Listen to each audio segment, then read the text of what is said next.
Hi, I'm Alexander and I'm gonna rate Poppy's discography. I'm Poppy. I didn't know many things about Poppy before, but I just remember some creepy YouTube videos of her. Also, I like her performance at Grammy, and I started low-key supporting her. Because my music taste is mainly heavy metal, and I like when new people try to make new metal. Actually, in new I meant modern. Okay. This year 2024, she released her latest album Negative Spaces, which is my favorite album this year. Actually not anymore because it's 25 now. And everyone, Happy New Year, I forgot to say this. Happy Christmas everyone, and be happy. Okay. And I decided to investigate her music career. I know it's kinda late to get into Poppy school, but I still did it, and you can... I'm Poppy. Yeah, bitches. Okay. Before I start talking about the main topic, I'll tell you that in this video will be more my experience with the albums, my personal opinions on them, and the ratings will be more like as a user/listener rating, and not like music critic rating. But still, I'm trying to be objective in this and not being delusional. Also, I'll shortly tell you my general view about EP records because she has many EPs. And I think they are good when you're taking first steps in your music career. It could give you a commercial success or want to try new things and introduce to your fans. But still, I don't think EPs could be magnum opus of any artist, except exceptions. Maybe, I don't know. Let's all start with the first EP named Bubblebath, and there's one of the most iconic track of her, Low Life, which is catchy, melodic and enjoyable. I don't know why, but it doesn't give off generic pop vibe, even if this is just a pop track. And I really think this is the one of the best track of her. I like the second track, Money too, it's very enjoyable for my taste. Alter and American Kids are not for me, like Alter sounds like mainstream pop track parody, and American Kids have interesting lyrics, but I don't like musically. So I'm giving strong 3 and 5. Which means good. It's a positive rate in my rating system, so I like it and I enjoy it. Okay. The next is her experimental ambient music album 336, Music to Sleep To. Oh no, I'm late. It's 336. 336? Okay, oh okay. No, I'm late. I'm so sorry, but I have to get maybe going. I sound kind of weird though, but I really like this album. The title says what is in the album. This is exactly music to sleep to. I'm saying this good way, like even though I'll be honest, it doesn't sound like something smart-brained ambient music like Genius thing, but I don't care. This is my personal subjective review. I found this enjoyable and inspirational. I also like when products have correct ambitions, so I bought what I read on the title and didn't make me disappointed. So I gave to the album 3 and 36, 3 and 5. And I think it's kinda good. Now it's time to talk about Poppy's debut album, Poppy.Computer. This album literally fed her really Poppy's YouTube character. It's a really good album in the context of the character, and for this I still enjoyed it. But without the context, it's giving creepy overdose of sugary cuteness that will give you diabetes and you are about to die.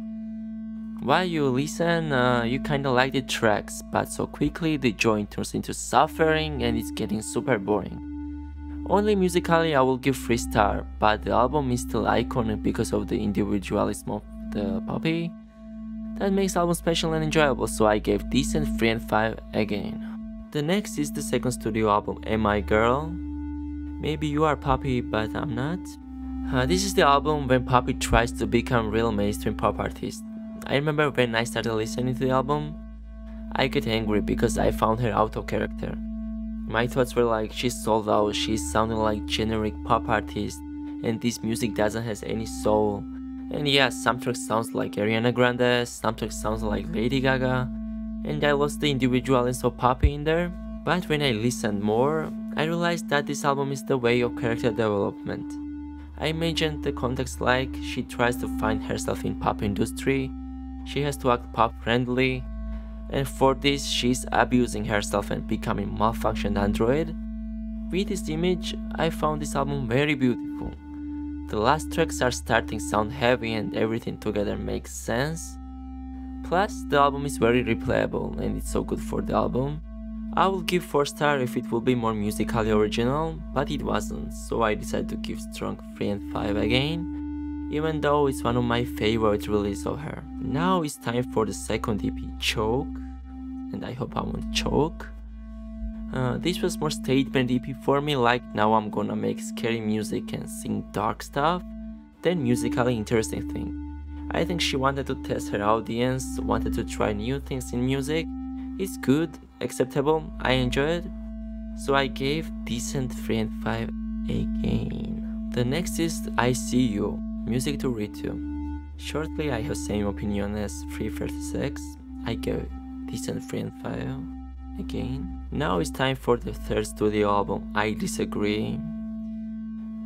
In this album, this cute girl is gonna sit in a military robotic machine and destroy the world, and I think this is fucking beautiful. The music become heavy, it has alternative metal and electro-industrial elements, but she's still poppy and has pop tracks too. Overall, the album is very interesting listening, but still, it doesn't sound heavy metal record for me, it's more post-genre or experimental, and I really love it. I gave this album decent 4 and 5, I found this album inspirational for the modern heavy music, and I appreciate it.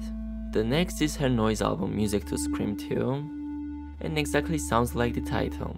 As I remember, this album is the soundtrack of Poppy's graphic novel, named Poppy's Inferno. I'm not scared of noise music or something, I just think it's her weakest release. There is a chance that with the graphic novel it makes sense, but as a standalone record I found weak, so I gave this and 3. The next is her third EP, A Very Poppy Christmas. Christmas music is a big challenge for every artist. I think the reason of this is that Christmas is for everyone, and it's hard to make the music that everyone will associate with the inner holiday vibes. The EP is musically minimalistic and weak. It gives us bittersweet Christmas vibes, which personally I like so much. I gave decent 3 and 5. Now it's time for her fourth EP named It, NXT Soundtrack. And this is real heavy stuff, sounds aggressive, very handbanging record. This one really sounds and feels like metal. She started screams and growls. In the track Say Cheese is a little jazzy plot twist, and I like so much. I gave strong 4 and 5 to this is one of my favorite records of her. Really cool stuff. Next is her fourth studio album, Flux. I think this is the album where Poppy seems the most organic. I have feeling like if someone randomly will give her an acoustic guitar, she will play a live performance without any problem. The album sounds raw, heavy pop punk.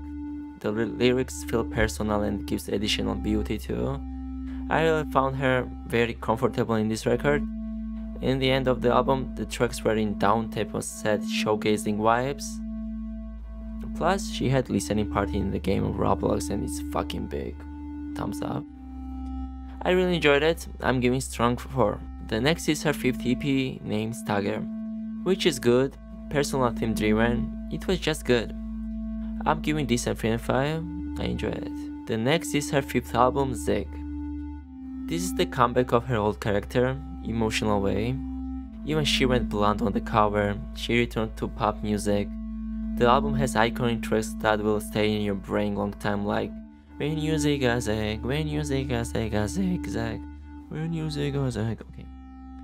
Of course, it's pop album, it needs to be iconic, you can make memes and stuff. Some tracks are emotional like Flicker and Linger. I think the album is kinda weaker than previous releases, but overall it built very aesthetic image for me. I'm giving decent 4. And finally, it's time for the latest release, Poppy's sixth album, Negative Spaces, which I liked really so much. Almost every track is banger, and it feels like you are reading so good book where every chapter hits the spot. Guitar riffs are heavy, production sounds good, also Poppy mastered the vocal techniques of the metal, and sounds very sick. The album is very good fusion of pop metal, and I think it's time to metal genre start to get people friendly. Then like creepy dudes make obscure music that only 50-plus-year-old guys listen to it. So I think Poppy took one of the first steps onto modern metal music path, and I'm fucking grateful for this. I'm giving decent 4 and 5. It was really so good one. Overall, Poppy is very talented artist who can represent herself in the best way. She's like a fluid, she can change genres so easily. I guess her weakest elements was songwriting skills. In her early records always were missing something. But now she grown up and developed herself so good. Now I become one of the biggest supporter of her. She did it. She made me join in the cult. So if you like the video, you can like it, you can subscribe me. You can also leave the comment because I will read them for sure. If I will see people like this video, I will do more and more. Now I'm gonna go. Bye.